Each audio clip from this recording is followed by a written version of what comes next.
Hi viewers, మనం వచ్చేసి 11వ పాఠము పులగం నెయ్యి అనేటువంటి పాఠాన్ని చూస్తూ ఉన్నాము. 7th స్టాండర్డు తెలుగు సరళ భారతిలోనిది, పూణే మహారాష్ట్ర గవర్నమెంట్.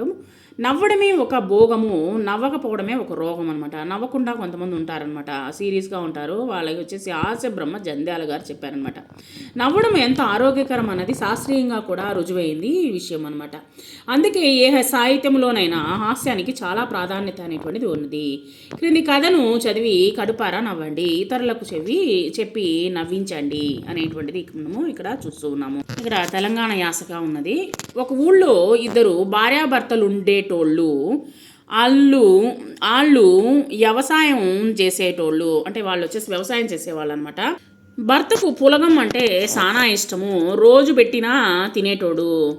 భార్యకేమో నెయ్యి అంటే పానం.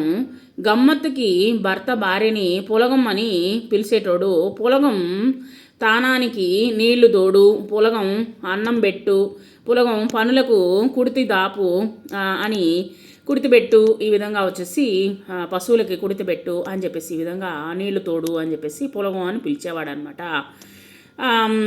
ఇక భార్య ఏమో భర్తని నెయ్యి అని పిలిచేదనమాట.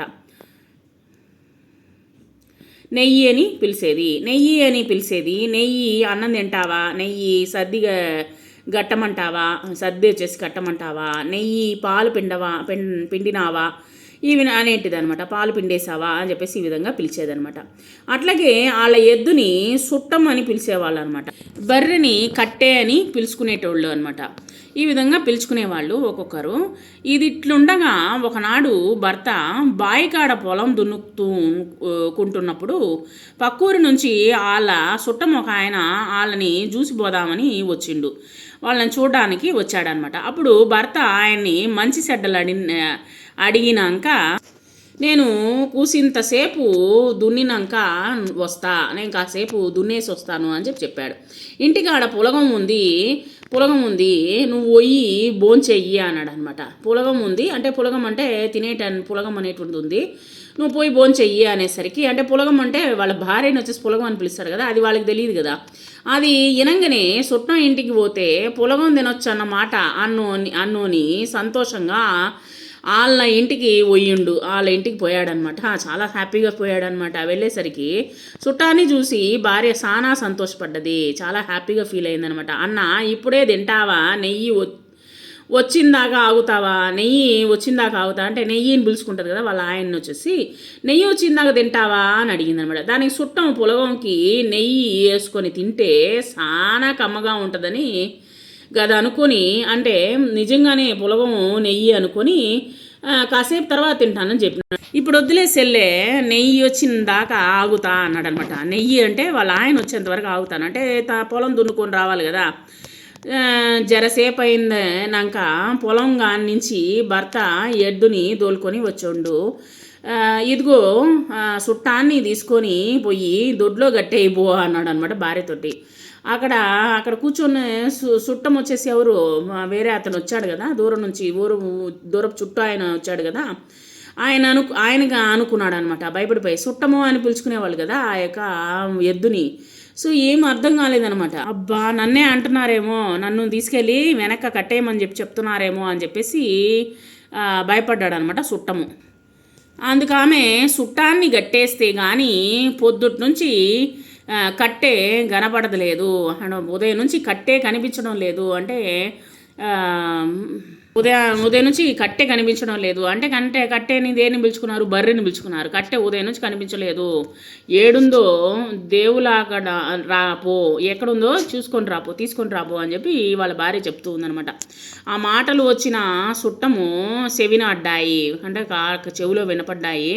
అసలు సంగతి తెలవని ఆయన నన్ను దొడ్లో కట్టేసి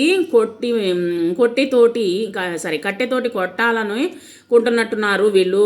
గబక్కన ఏ నుంచి బయటపడాలా అనుకుని దొడ్డి తలుపుకుండా వెనక్కి తిరిగి చూడకుండా లగెత్తాడనమాట, పారిపోయాడనమాట.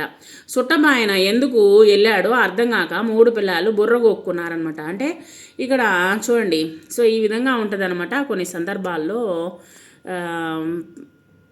మనం చుట్టాలతో మనము ప్రవర్తించే తీరు. ఈ యొక్క పాఠంలో అర్థాలు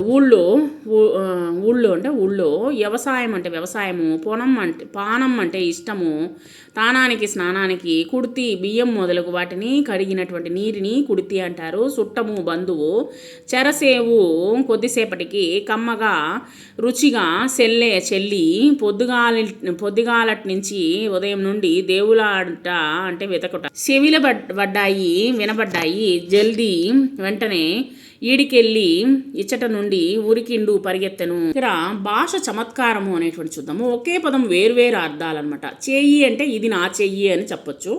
ఇంకో అర్థం ఏంటి అంటే చెయ్యి అంటే నీవు ఈ పని చెయ్యి అని చెప్పడం అనమాట. వాడు అనేటువంటిది వాడు ఇంటికి వెళ్ళాడు అనేటువంటిది ఒక వ్యక్తిని గురించి చెప్పేటప్పుడు ఉపయోగిస్తాము. వాడు అనేటువంటిది ఇంకొక నేను గుడ్డ సంచినే వాడుతాను, వాడకం అనమాట. ఆ వాడకం గురించి చెప్పేటప్పుడు వాడు అనేటువంటి ఉపయోగిస్తాము. కట్టు పిల్లవానికి చీమ కుట్టింది అని, పిల్లవానికి చీమ కుట్టింది అని చెప్పడము. కుట్టు అంటే ఇంకోటి ఏంటంటే అమ్మ చెల్లి కోసం గౌను కుట్టింది అనేటిది ఉపయోగిస్తాము. కాలు అనేటువంటిది వేడిగా ఉంది జాగ్రత్త అని చెప్పడం అనమాట, కాలడం అనమాట, వేడిగా ఉంది అని చెప్పడము. ఇంకోటి ఏంది కాలుతూ ఉంది అంటే మనం వచ్చేసి ఎండలో చెప్పులు లేకుండా తిరిగామనుకోండి కాళ్ళు కాలిపోతాయి అనమాట. బట్టలు శుభ్రంగా ఉతికారు, దొంగని పట్టుకొని బాగా ఉతికారు. సో ఈ విధంగా వచ్చేసి ఉతికారు అనేటువంటి దానికి ఈ విధంగా మనము చెప్పొచ్చు అనమాట. నేను ఇవి నేర్చుకున్నా. మనస్ఫూర్తిగా నవ్వడము ఆరోగ్యకరము, ఇది శాస్త్రీయ సత్యము కాబట్టి ఇతరులను కించపరచని హాస్యము ఉత్తమమైనది, ఎవరిని ఎగతాళి చేసి నవ్వుకోవడం అనేటువంటి చేయకూడదు అనేటువంటిది ఈ పాఠం ద్వారా మనము తెలుసుకున్నాము.